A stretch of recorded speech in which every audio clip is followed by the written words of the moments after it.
On August 13, 2018, around 2 a.m., Nicole Atkinson dropped her friend Shannon Watts off in her home in Frederick, Colorado, following a business trip they had taken together.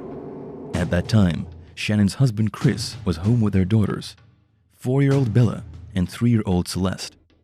However, when Nicole tried to get in touch with Shannon later that day, she couldn't reach her. She missed her doctor's appointment and wasn't responding to any of her messages. At first, she thought she was just busy with some personal matters, though come noontime, she missed another important appointment, a business meeting. Worried and confused, Nicole went to the Watts' home at about 12:10 p.m. She knocked on the door for several minutes, but it seemed like no one's home. No one answered the door, so she notified Chris, who was at work, and then called the police. With Chris's permission, an officer conducted a welfare check at their house at 1:40 p.m. All of Shannon's belongings, including her purse and keys, were there. Her wedding ring was found at the bedside table on her side of the bed. Her car was also in the garage. The family dog was there, safe and sound. There were no signs of foul play, though the girls were nowhere to be found. The day after, Shannon and her daughters were officially declared missing, and the investigation immediately started. Chris originally told police he had no idea where Shannon and the girls might be and had not seen his wife since 5:15 a.m.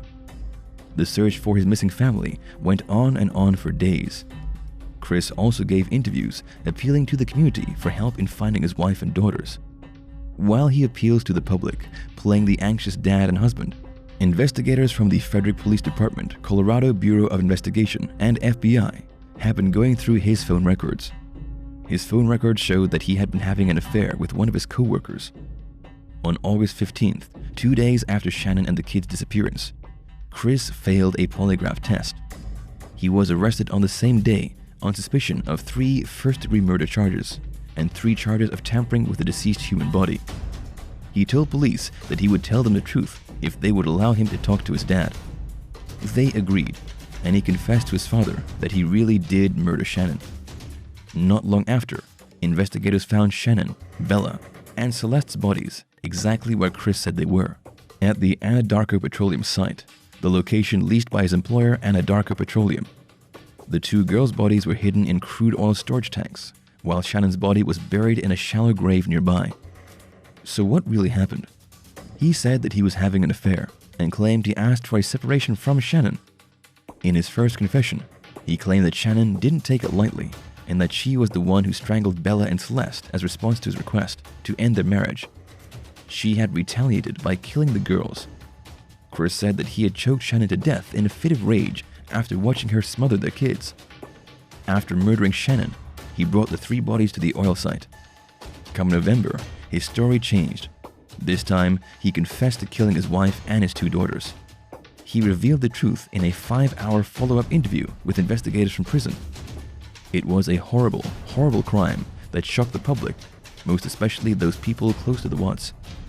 The Watts appeared to be a happy suburban family. Yes, their marriage was plagued with troubles, but no one ever guessed that it was a brutal crime that would put an end to their union. How did this tragedy come to be? Let's try to go through the events leading to the murders. Shannon and Chris met on social media. Chris sent her a friend request on Facebook. She accepted. They talked, met in person, and one thing led to another. And years later, they had 2 kids and a seemingly happy family. They married on November 3rd, 2012 in North Carolina. It was a brand new chapter, specifically for Shannon.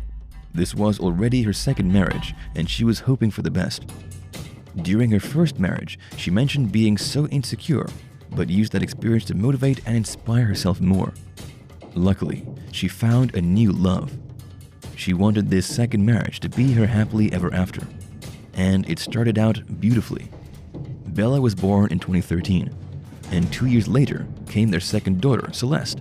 As the family balanced Shannon's frequent business trips for the nutrition supplement company, Lavelle, and Chris's job as an operator at Anadarko Petroleum, they focused on raising their daughter as well. Soon there came difficulties. The first challenge in their lives as a married couple was grounded on finances. In June 2015, the Watts family filed for bankruptcy. Their homeowners association also sued them for unpaid HOA fees. but they tried to go on with their lives and get back what was lost.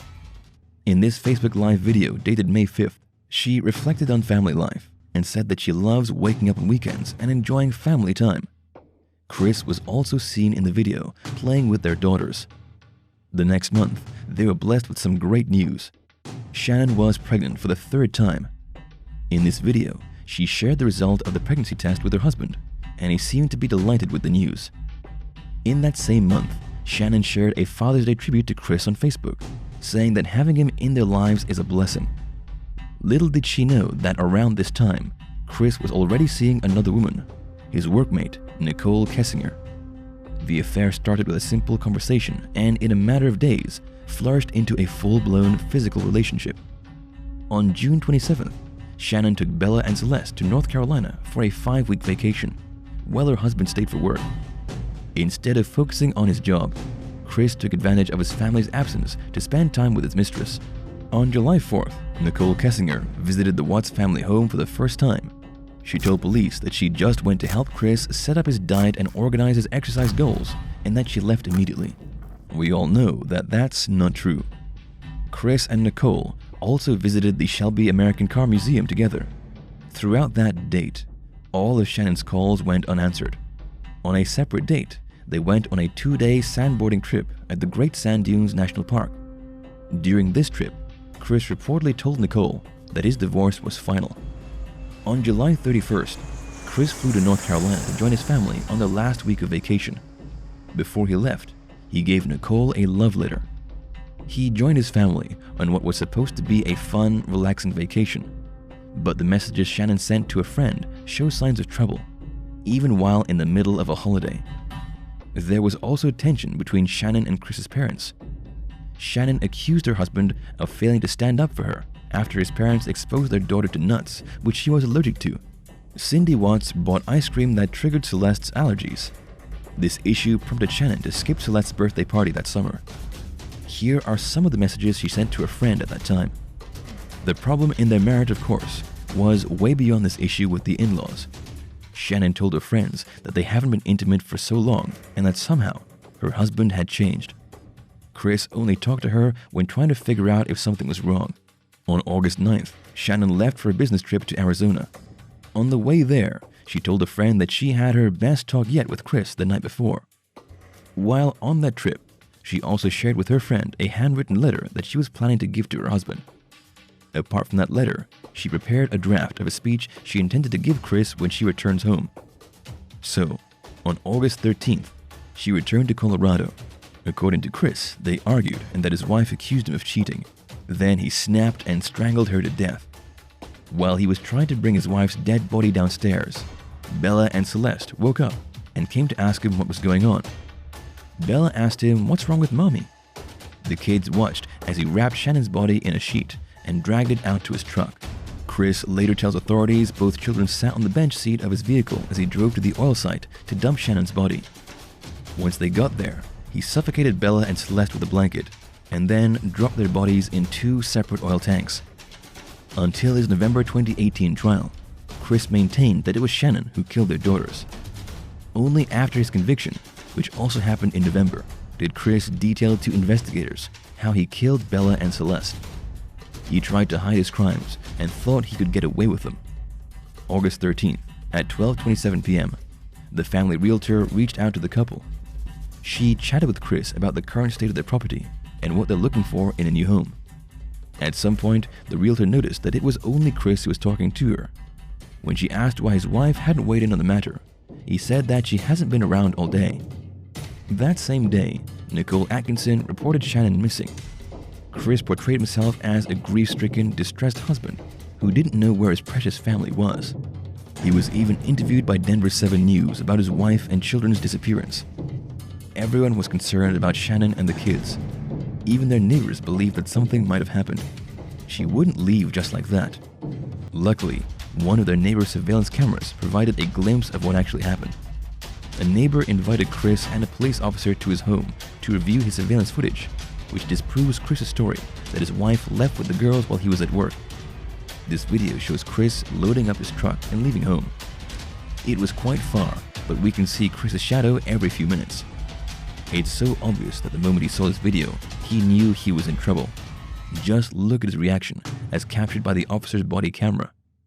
It was an awful crime no one ever saw coming, despite all the marital issues they went through.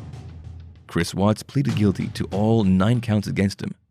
The death penalty was not put forward by the district attorney at the request of Shannon's family, who didn't want any more deaths. Instead, he was sentenced to 5 life sentences without the possibility of parole. This tragedy set off a sudden surge of emotions from thousands of people, many of whom were just watching from their television screens. Chris Watts told investigators that he believes he may have killed them due to the pent-up anger he harbored towards his wife.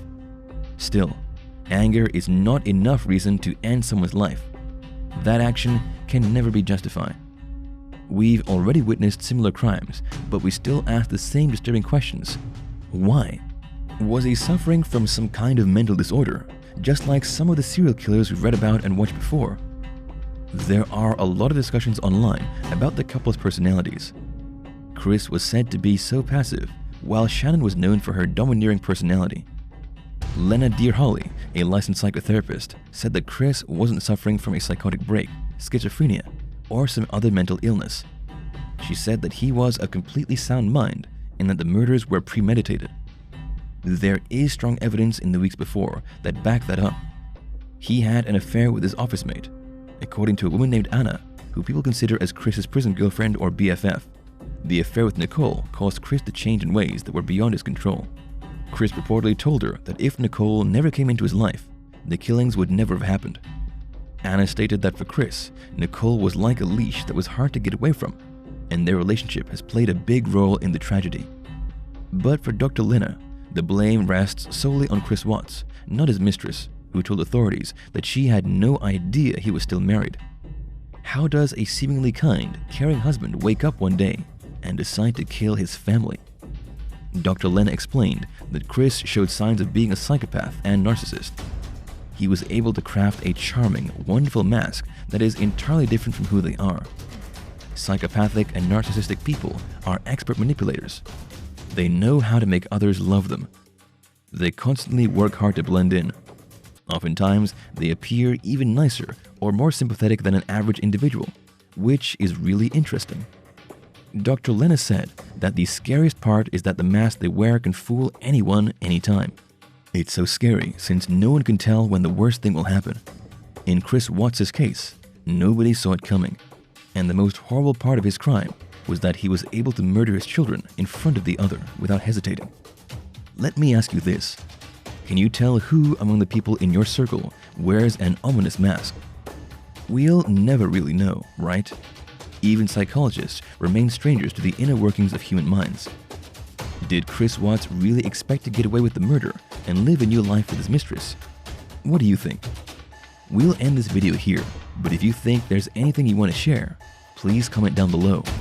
You may think this is not a mystery. We know who the killer is. But the enigma stretches way beyond the killer's identity. Let's talk about it in the comment section. Also, if there are other stories you want us to cover in the upcoming videos, feel free to comment your ideas. I really hope you enjoyed watching this video. If you loved it, please consider hitting the like and subscribe button. If you want to watch more episodes like this one, don't forget to click the notification bell to get notified each time there's a new story. We upload new episodes 3 times a week, so don't ever miss one. See you guys soon.